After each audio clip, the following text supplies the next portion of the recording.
It is great to be with you all today. Wonderful to be back on campus. I've been on your side of the podium. I think it's been a long time since I've been in this room. Both when I was in your shoes, a little bit excited, a little bit anxious about what the next steps might be as I got those coveted letters MBA. As Garth kindly pointed out, my education at Stanford opened doors for me to have opportunities at a number of major companies. But I would also say, as I look back, the story is not as neat as it sounds in the resume. And I've encountered, just as I believe all of you will, bumps and bruises along the way, twists and turns that certainly challenged me, challenged my resolve. And navigating those twists and turns that come along the way is a big part of our collective challenge. I love my work with Habitat and feel greatly privileged to get to be a part of this mission. And as I look back, I can see how all the different experiences along the way helped prepare me, even if I couldn't see it at the time. I certainly don't pretend to have all the answers as to what makes a great leader, but I can share a little bit of what I've observed. Your experiences and your choices are going to determine your individual journeys, but I hope you can benefit from a little of what I've seen from both the roles and some of the people I've had a chance to observe along the way. Like you, I've read books on leadership and collected my share of quotes that inspire me. Among those is a quip by leadership expert and author John Maxwell, who offers this tongue-in-cheek word of encouragement. When you're getting discouraged as a leader, said John, think of Moses. He led 1 million complaining people for 40 years in the desert and never arrived where he was supposed to get. Moses faced a lot of complaints, criticism, and just plain whining. Some days as a leader, I can sympathize with Moses. I bet if he had to do it all over again, he'd make a note to self. Next time, don't tell Pharaoh, let all my people go. You know, leadership's hard. I think the more people you attempt to lead, the harder it gets. And Moses is a good example. And as Garth laid the groundwork, I'm going to share today in the context of my personal faith, and because my story doesn't really make sense without that. But I hope, regardless of your own faith perspectives, that the principles behind it will resonate with you today. One of the first lessons I'd like to offer around leadership is a common sense one, is the importance of role models. And I think all successful leaders identify either individuals or some composite of individuals that they want to emulate. And they may be great bosses, teachers, counselors, parents. In my case, I was blessed both with a mother who had a ferocious sense of justice and was very active in the civil rights movement, and a rather formidable grandmother, a woman named Millicent Fenwick, who was a civil and human rights pioneer, and New Jersey Congresswoman, who encouraged me and my siblings at an early age to think about what we were going to do to serve the lost and left out in the world, or in her words, to be useful. Walter Cronkite later called her the conscience of Congress. I don't know how many of you read the comic strip Doonesbury. My grandmother is often referred to as the model for Gary Trudeau's character Lacey Davenport in the Doonesbury strips. And she had a rather imposing regal presence, and prior to her public career, she had the unusual distinction of having written the Vogue Book of Etiquette, which sold 1 million copies in 1948. And so in order to graduate to the grown-up table at Grandma's house, you had to be able to sit up straight and hold your fork properly and discuss food problems in sub-Saharan Africa, which was both fascinating and terrifying as a young child. And she was intimidating, but was also spiritual at her core. And almost every time I would see her, she would at some point drill in and quote Micah 6:6-8 from the Bible. He has shown you, O man, what is good. And what does the Lord require of you but to act justly, to love mercy, to walk humbly with your God? So act justly, love mercy, and walk humbly with your God. Pretty good marching orders for most of us. And that's become my life verse as well, though it took a long time to grow into that. I didn't come to Stanford right after college. My original plan of going to law school and then into politics got derailed when I realized I had no actual interest in practicing law, so I had to come up with Plan B and talk my way into a job at Goldman Sachs. And despite the latest images, this is a tough month for that company. one of the most important lessons I learned early was from one of the co-leaders of Goldman at that time, a man named John Weinberg. And there were a lot of less senior people in the firm who were caught up in their own power. But John Weinberg took a personal interest in virtually everyone. And he had a deep personal respect for everybody in the firm. And that's been something that's been critical to me to watch, both for people I was going to potentially work with or for, or also now when I'm hiring people, to see, how do they behave towards the receptionist or the custodian or people that don't have potential positive influence for them as a sign of character. And not everyone will agree, but to me a sort of core tenet of leadership is that fundamental respect for all people in organizations. I wasn't a great fit as a financial analyst. I was a poli-sci English major with no accounting or finance preparation, and had to suffer hard to live up to the idea. I sold myself the idea I could learn finance faster than I could teach someone to communicate. I'm not sure it was totally true. And I found it really intellectually interesting, but not very emotionally satisfying. And was living in New York City in Times Square, and the sort of juxtaposition of walking past these huge numbers of homeless people every morning and evening against the sort of big mergers and acquisitions and financing deals, I think caused me to do some hard thinking. And I also had a growing sense of a disconnect between the life I'd imagined living and the way I was actually spending my time at that point. And so felt I'd become really interested in business along the way, but felt it needed to go off and have an adventure, and was lucky enough to get the Loose program. And to put the coaching in perspective, they only qualified because they were the host team. And there were some parallels to the Jamaican bobsled team. But we did beat the Japanese. So for those of you who know Asia, that was significant. And it was a huge life experience for me as an immersion experience. I was living in the Korean training camp with all the coaches and athletes. And the only other non-Korean I got to see was a Russian boxing coach who was also in the dormitory. And is sort of unfathomable to most of you, a world with no internet, no email, and staggeringly expensive phone calls. So really quite isolated from all my relationships. And so it gave me a lot of time to read and think and reflect. And the only Westerner I saw on a regular basis was a man named Jim Peterson, who was the other Loose scholar that happened to be placed in Korea that year. And he was a pastor and ethics professor teaching at one of the great Korean universities. And Jim was one of those rare people who had both the intellectual rigor to go as deep as I could go theologically, and at the same time, which really caught my attention, an inner peace and a quiet confidence that really contrasted, I think, to my sort of raw ambition and need to impress people. And Jim took the time to get to know me and then made really a quite extraordinary offer. He offered me all of his Monday nights for the rest of that year, and we ended up spending 3 to 5 hours every Monday night walking through the Bible and doing systematic theology. So I got my private seminary. And I think for some people, and you all have your own experiences, faith can be a sort of burning bush event. Less so for me. I had to have that integration of head and heart. So it was a very gradual process that eventually got me to what Soren Kierkegaard calls that leap of faith. But it was finally became clear to me that the kind of life I wanted to lead was one of faith. And that was 1987. And I think for me, hasn't necessarily made life easier, but unquestionably for me has made life better and richer. And so as my time at Korea was coming to an end, I applied to business schools with the thought, and Stanford was at the cutting edge of this, that the skills I could acquire in the business world were desperately needed in the nonprofit and service world as well. And Stanford was very intriguing to me because the public management program was integrated into the regular business curriculum. While at Stanford, I got interested in business strategy and how organizations grow.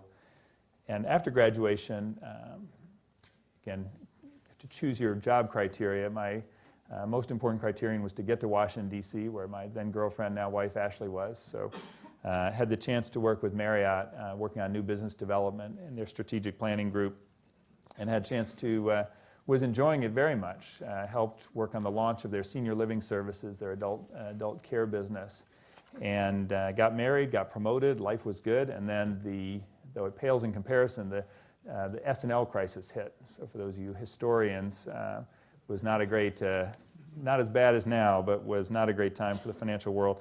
Marriott actually nearly went bankrupt and made significant cuts that included our strategic planning team and me. And it was a little shocking to be laid off. I was newly married, and I'd lost my job.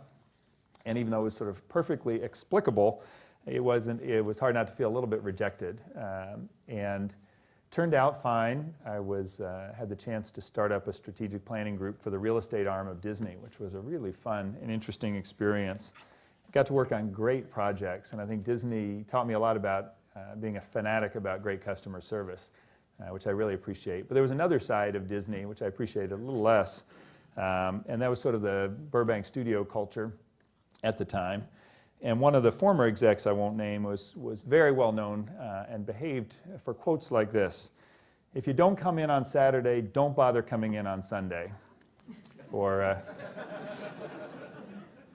a little more frightening, though humorous, other companies do good cop, bad cop. We do bad cop, antichrist. And it was not good to apologize at the beginning of any negotiation with an outside party for the inherent unreasonableness of our position. But it leads to lesson number 3, which is you have to be very careful about becoming a leader or working in a place that doesn't operate in sync with your personal values. And I mean, obviously that starts with having to know your personal values. And as I was sort of struggling with the implications of this and sort of what kind of career I could have there, headhunter called with an opportunity to come to Circuit City. And there's correlation but not causality that at least 2 of the companies I work for don't exist anymore. But Circuit City was on top of the world actually then. They'd been the fastest growing stock on the New York Stock Exchange for the entire 1980s. And they had just started CarMax. I don't know how many people are familiar, but it was actually revolutionized the used car business and was the first time anyone had ever offered warranted, fixed price, returnable used cars. And I thought that was really interesting. So we moved to Richmond, Virginia, and I never intended to be in retail, but found the work really interesting, learned a lot, but had a growing desire to actually to run something at this point. And I've been doing lots of business development work.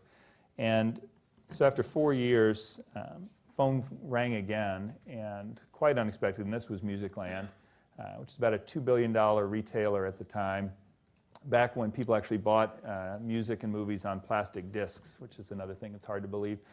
And we were the leading mall retailer of entertainment products, and that has a disappearing category. And Napster had just launched, so they could see the future and offered me the chance to run the operations and help navigate a new path for the company. I can't say my wife was terribly enthused. She couldn't really understand why God would want a nice southern lady to move to Minneapolis, the land of endless winter. And but I had a very strong sense it was what we were supposed to do, and she grudgingly agreed. And so we made the move. We actually had a couple of record years, and yet one of the more discouraging things from a business perspective, it was very hard to see how the company could survive, not just against the brick and mortar, but against the inevitable digital transformation that was coming. So we ended up selling the company to Best Buy, which was a great win for our shareholders and a great loss for really ultimately for our staff and for Best Buy. It was not a great acquisition. And I stayed for a year to help try to make the acquisition work, but also then became clear that I was redundant with the appropriately put in Best Buy head of the division. And so Best Buy was kind enough to offer some different opportunities, but I'd had a growing sense that maybe it was time. It had taken much longer than I expected, and maybe this was the time to begin the transition that I'd always planned to the nonprofit world. And I'd been increasingly passionate about some of my volunteer work, which had been helping coach pastors and priests in the leadership side of churches. And so even though I regularly counsel people, don't ever leave without knowing what your next step is, in this case, made the decision to jump and took off with some big ideas and a fairly ferocious non-compete clause. But I did have a walkaway package, so it was not a very particularly brave move. And for us, the freedom meant I was going to have a huge amount of time with, at that point, our very young children and at home with Ashley, and time to have enough space to sort of really think about the next step.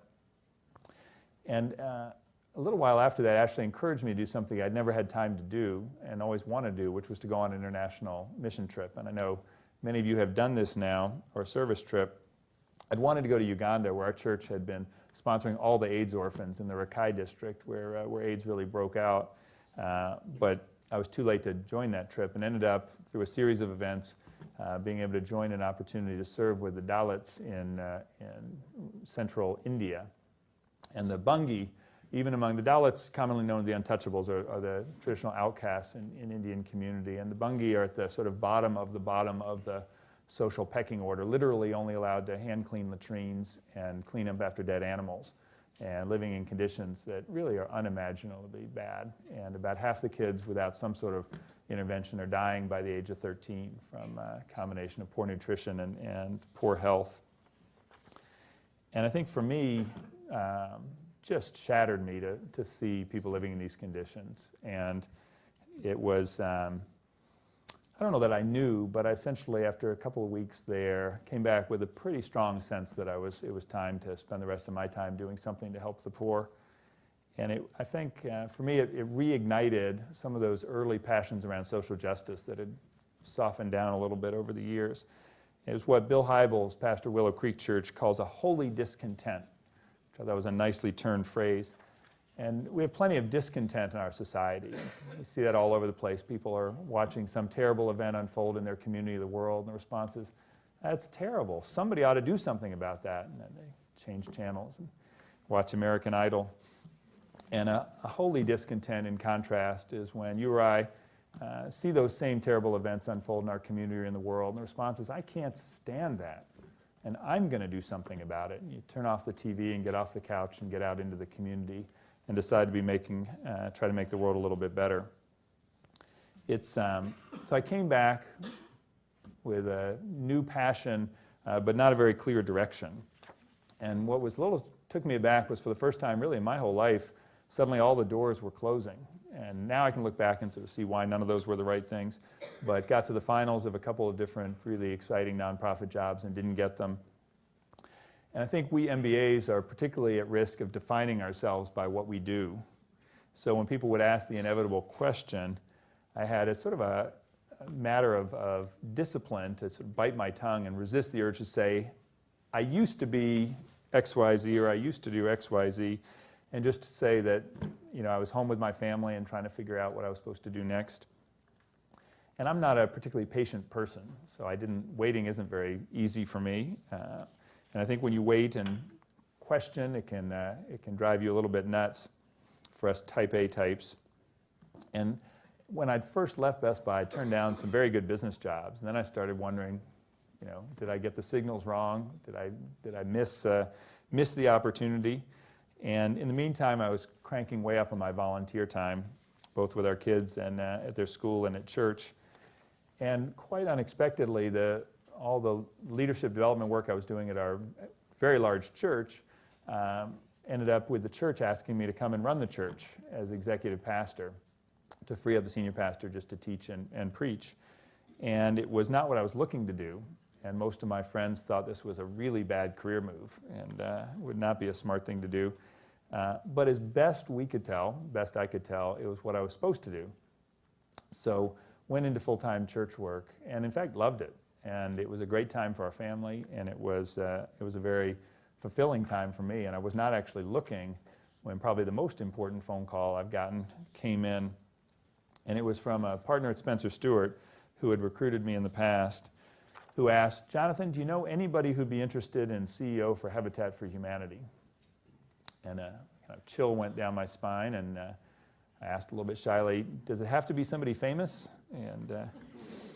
And then went home and wrote a very passionate letter about why this was the kind of thing I had been preparing for the last many years.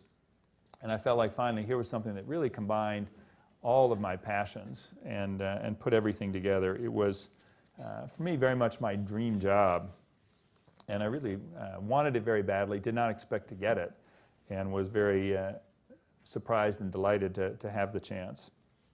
And that's a lot of detail, but I share that because the fourth lesson I would share is My dad was a teacher, and he taught in one place for 45 years and then retired. I think that world has changed. I think in the business world especially, careers are enormously more fluid than they used to be. And what I would encourage you is to not fight those detours along the way, and particularly to take advantage of the learning from the white spaces in your career and the failures, which I often found were the richest learning times for me.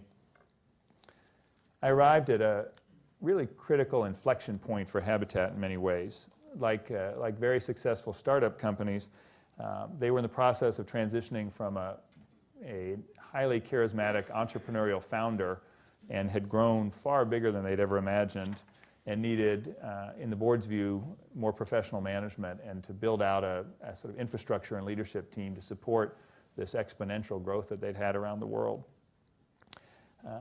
Habitat needed to become more efficient, more sustainable, and more equipped to be able to continue to sustain the growth given how much the size of the need in virtually every country in which we serve. I think many of you, I presume almost everyone's familiar with Habitat, but let me give you just a quick Habitat 101 class. Most importantly, we build houses in partnership with, not for, families who need simple, decent, and affordable homes in the U.S. and across the world. We don't give the houses away. Homeowners make a down payment and purchase their homes from us on a no-profit basis. Homeowners are selected based on 3 core criteria. First, need. They wouldn't be otherwise able to obtain a home loan or mortgage. Second, the ability to repay a very affordable no-profit mortgage over a 15 to 30-year period. And third, the willingness to partner with Habitat. And for us, what partnering means is the willingness to put hundreds of hours of sweat equity into building their home and helping build other people's homes, and also to go through financial and home management training and preparation for home ownership. In the same way, then, their mortgage payments revolve in the community so that in addition to being recipients, they become donors to help other families have a chance at home ownership. As a Christian ministry now working into our 4th decade, we've got a pretty good idea of what to expect when a family gets, for the first time, a decent place to live. We see huge impacts on health. The children growing up in decent homes have much better health outcomes. Healthy children have much better educational outcomes. And in addition to the sort of physical and material benefits of home ownership, there's a huge psychological change that happens as well when people have a place to call home. And what we've seen over and over again are family members are so proud of their new houses. Their homes become social centers. They become anchors in the community to stabilize communities. And many communities have been lifted from forgotten, blighted areas to areas that have been restored and become inviting neighborhoods. In fact, now, with the housing crisis, purchasing up these empty, foreclosed homes has become a high priority for us. So we're shifting our mix more away from new home construction towards rehabbing empty homes. And in that, and around those rehabbed homes, tearing down the worst ones, building targeted new ones, and then doing weatherization and repairs to help preserve home ownership, especially for the elderly in those communities. And in that, trying to do as much as we can to revitalize whole communities versus individual homes. That's the Habitat model. It's a model that's been effective now for well over 30 years. As Garth said, last year we helped over 61,000 families through a mix of new homes and rehabs and major repairs, which is almost triple where we were 5 years ago. The nonprofit world is, I think, at least as complex from a management perspective as anything I found in the business world. We have over 1,500 affiliates in the U.S., which goes back to that Moses quote. I think once had a report in the New York Times say that this big change we were putting in had caused 12 affiliates to get upset. And I just laughed. I thought if there was anything we ever did that only 12 affiliates were upset at, we would be doing hallelujahs. But when you add all that together, we're actually the largest private home builder in the United States. We serve in over 80 countries. If you aggregate all of the Habitat budgets together, it's about $1.5 billion in terms of total revenue. And we increasingly are able to play a significant role in terms of shaping housing policies around the world as well. Stanford stood for the idea, all the way back to Ernie Arbuckle, that the same skills that will make you successful in the for-profit world are needed in the nonprofit world. And I took that seriously, but I can tell you it is more true than ever now, and I think it's a much more widely accepted idea now as well. I know certainly we're being called to use those skills. We've set a new goal at Habitat now to serve 100,000 families per year by 2013, which is going to challenge us to continue to find new ways to scale up and increase in our impact in the communities in which we serve. And I feel very blessed to have a small role in that process. I have the sad part of my job is I continue to travel across the world to places and see the way the families live all across the world. And it is truly heartbreaking still, and you know the numbers.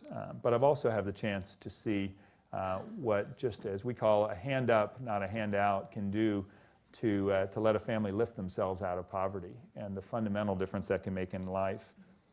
Last year I looked into the eyes of a 6-year-old girl in a small town in El Salvador who told me her dreams of being a lawyer so she could help others. Her mother was already living her dream. She'd always wanted to be a hairdresser and have her own salon, but had never had the chance. And now she'd opened a salon in her new Habitat home. And as soon as the girls who could now go to school went off, she started treating customers, and she's able to earn an income and spend the time with her girls. In Vietnam, last fall, I met a family, 51-year-old grandfather who had literally spent his entire life living on a boat with his extended family. And we have the privilege of tucking our children into bed. They would tie the children in at night because they'd lost one grandchild to drowning in bad weather. And if you could see the boat or the boats these families were living in, it would just break your heart. And I had the privilege of dedicating with them. We talked about a house being the foundation for a decent life. Well, this family, for the first time ever, was going to have a foundation and live on dry land, which meant their kids could now go to school. Unbelievable health impacts for them and for their future. So my days don't get much better than that. And quick review, the leaders I've respected the most have emulated good role models and picked the right ones. They respect and value all of their staff and teams. They find a place to work that is in sync with their defined personal values, and they remain adaptable and as eager to learn from their failures as their successes. I think for me, when I look back on the story, my life changed dramatically for the better during one of the sort of quiet times in life when I wasn't earning a dime and probably was most frustrated. And I don't think I could have ever charted the path that led to Habitat. I wouldn't have been ready for this role if I had come straight from Best Buy. And I also know that if I'd taken the job at the church just so that I could get a job like Habitat, I'm fully convinced that never would have worked. It is, in my experience, the times that I really loved work were when I was really focused on getting projects done or doing something that mattered. And the least successful were those when I was focused on trying to grow my career. And my hope for all of you is that you'll find the same satisfaction. I hope and pray that each of you will find a vocation that allows you to take your gifts and skills and passions and do something, whether in the private sector or the nonprofit world, that makes the world a little bit better. I think we all get bombarded constantly, and you all are and will continue to be bombarded with definitions of the good life that base everything based on the size of your salary, and the house you live in, the car you drive, how much plastic surgery you've had, how perfect you look. And I think it brings me to the final lesson. As you get increasing responsibilities in leadership, I think you'll be awash in temptations.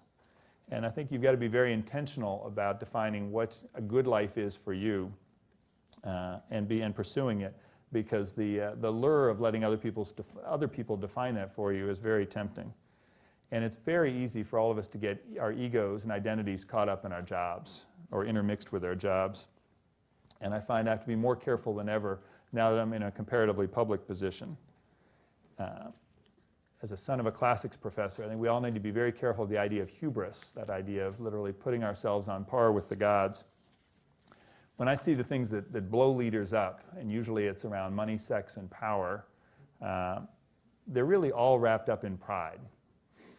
And you have to be aware of those temptations. And I think the ones who say, that could never happen to me, that's often the first step down that path. And I've seen some dear friends and otherwise really effective and great leaders totally derail not only their careers but their families because they weren't aware of those temptations or didn't think it could happen to them. In my experience, it's better to be humble than to be humbled. And I don't think you have to think of humility as a limitation. Jim Collins, who was a GSB entrepreneurship professor back when we were here, before he became a guru, discovered that idea of a level 5 leader in his research. And I was so pleased to see that And that idea of people with that, he would say, paradoxical combination of personal humility and fierce ambition for their mission or cause. Not that level 5 leaders have no ego or self-interest. In fact, they're incredibly ambitious, but it's ambition for what they're trying to get done rather than for themselves. And tied to that is integrity, which we just see over and over again can be destroyed in an instant.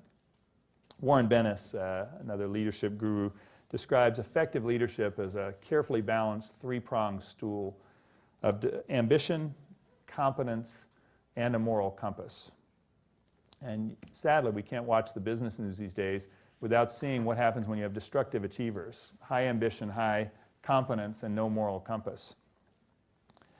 And leadership ultimately starts or emanates from character. And character comes from a Greek word that literally means a tool that marks or engraves us.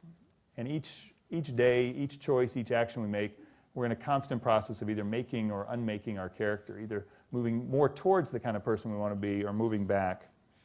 And it's ultimately how our colleagues and others are going to measure us. So you have to choose those values you're going to live by. You've got to choose the lines that you're not willing to cross before those situations actually come along. And finally, you've got to lead from passion, not just from position. And I hope, I didn't always know. I sort of had lots of passion, but very little focus. And I hope you can all find that area of passion for you. What is that issue, that problem, that thing in society that you look out and upsets you or you think could be done better or could be fixed? What's your holy discontent? And that might be the first clue to what your calling is. Frederick Buechner, theologian, says, calling is where the deep gladness of your heart meets the world's great need. And I think it's worth, take some reflection to put those together. But if you can, then you'll be ready when the right phone rings or when that right call comes. So what are your dreams? What problems do you want to solve? What price are you willing to pay to make that happen? As we close, and I hope to turn into a conversation, I just want to share my favorite blessing from the Franciscan tradition. May God bless you with discomfort at easy answers, half-truths, and superficial relationships, so that you may live deeply within your heart. May God bless you with anger at injustice, oppression, and exploitation of people, so that you may wish for justice, freedom, and peace. And may God bless you with enough foolishness to believe that you can make a difference in this world, so that you can do what others say cannot be done. It's great to be with you. Thank you.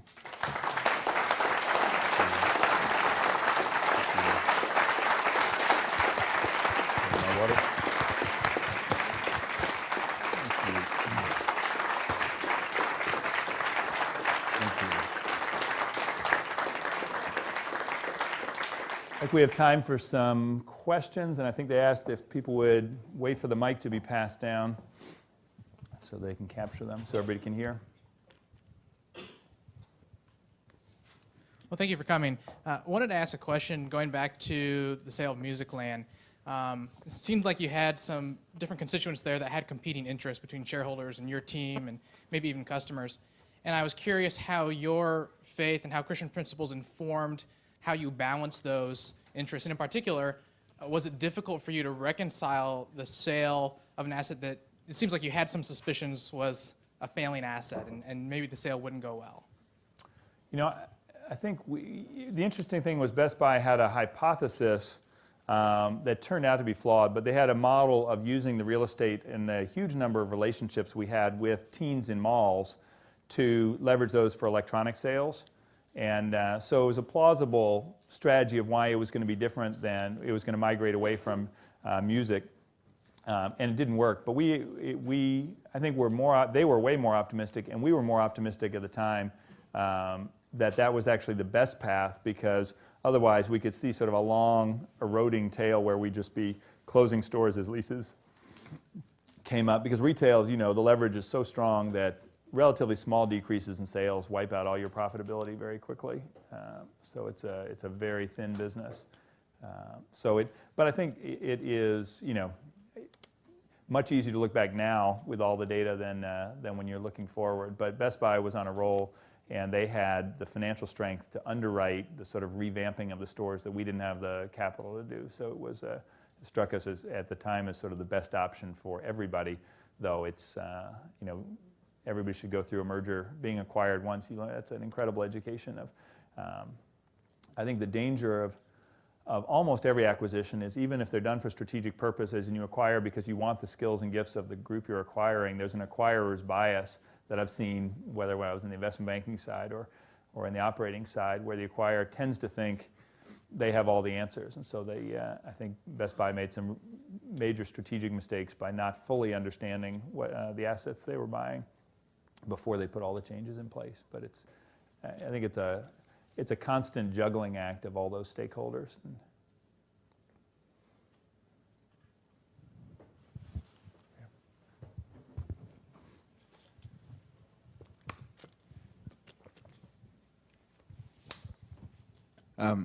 Well, thanks also for coming. I think a lot of times ministry organizations have a lot of difficulty in the management of people, how they hire, how they fire, how they grow.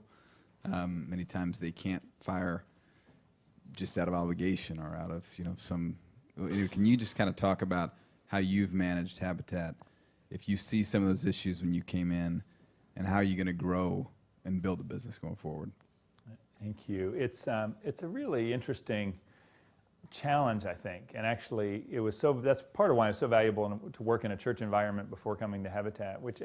If you want the most complex management challenge, in some ways, try to manage a synagogue or mosque or church, because you've got immense ownership, all volunteers, very little leverage over the people doing all the work, and enormous shared ownership of the mission. So they're great assets, but great complexity as well. And what I found is that was really helpful to learn is you can manage volunteers, and if you can manage volunteers, it's much easier to manage people. But we learned that you can hold volunteers accountable, that actually you need to do the same work to make sure a volunteer is in a role that he or she values and uses their gifts well. One of the things that faith groups do poorly is often they'll take really high capacity people and put them in the wrong roles, and Habitat was doing the same thing. And so the second thing I learned is that you're not doing someone a favor by letting them sit in the wrong role, not being successful. That's bad for the mission and actually bad for the individual. And so I was sharing with a group last night.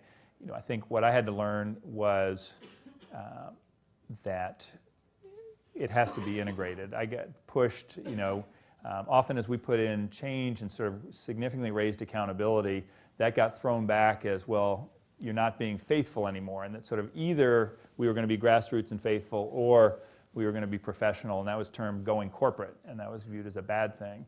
And the response was, no, we're using other people's money to do God's work to serve the poor of the world. We should have much higher standards than the private sector because the stakes are so high. So we're going to be unapologetic about accountability. And much of the practice we do would be standard in any well-run organization, I hope, in terms of making sure everyone has very clear roles, very clear responsibilities.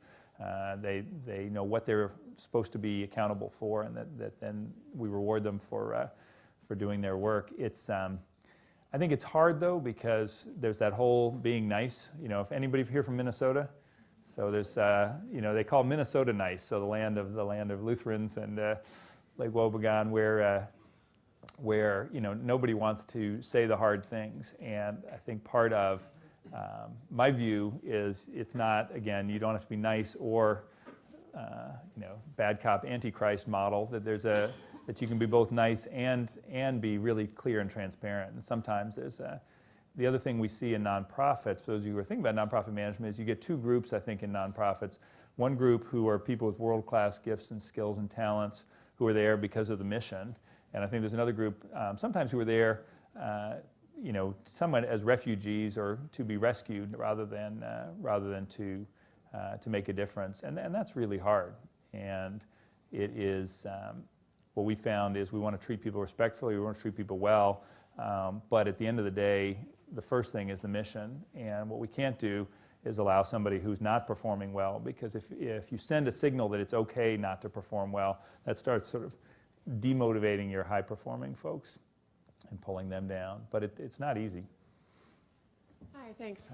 Hi. One of the things I've been most impressed about is your ability to scale over the last 5 years. Can you talk about what are some of the levers that you pulled to be able to do that in the nonprofit world, and what are some of the challenges that you face going forward as you look at taking it to the next level? Thank you. It's, some things, true, every organization, the best ideas are all at the field level. So we certainly didn't come in and say, here are all the great new ideas. I traveled around the world and just looked for what was working, or what were all the things people were secretly doing but weren't saying because they didn't think that would be okay back at headquarters. And we tried to give permission to, and a couple things particularly drove growth. One, right as I started, Katrina hit, which was not on my 100-day plan, but it freed us up to break a lot of rules in terms of doing something. We need to do something big by our standards in the Gulf. So it forced us to sit down and sort of reassess the model of how can we do enough to matter in that.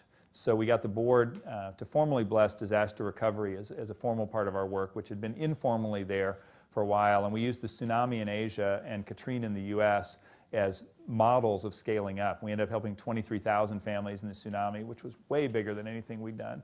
And we may still be the leading home builder in the Gulf Coast since Katrina, which again is not a typical role for Habitat. But in doing that, we used that to learn how to move faster and to do whole community development and operate at a scale and operate in partnership in ways that we hadn't before. So now Haiti and Chile, we're going to try to help 50,000 families in Haiti and a similarly large number, we hope, in Chile over time. So disaster response was big. Second one was housing microfinance.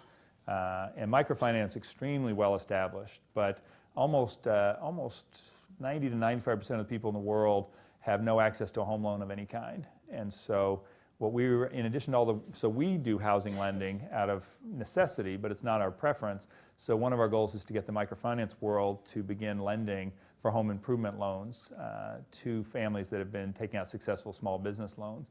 And we see that as a huge next scale up. We're launching a global housing microfinance fund to be a wholesale lender to MFIs, and then we'll do technical assistance if they'll do the lending. And we see that as one of our next big bridges for scale. And then the third one would be around advocacy, trying to actually change policies so we can impact way more people than the houses we build. And our big focus is on secure tenure and property rights, especially for women in developing countries. So we're trying to change rules to create protections. And again, if we can, use crises to do that. So we're doing big projects around HIV, widows and orphan programs in Africa, particularly in Southeast Asia. In India, in the tsunami, we used the chance to come in and serve. We titled all the homes along the Southeast Indian coast in women's names only and got the other nonprofits to do the same thing. That actually had a pretty profound social change in terms of changing the values there. So, and similarly in Africa, in a lot of countries, if a woman's husband dies, his family inherits the property, and the widow and children are left out. So we're trying to get laws changed to allow joint titling, and so we see the ability to allow families to stay in communities as a way we can scale way beyond our core building. That's a few of them.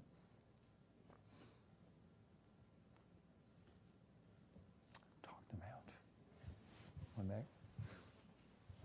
Thank you very much for coming. I worked in the nonprofit sector before coming to business school and was given the advice by somebody,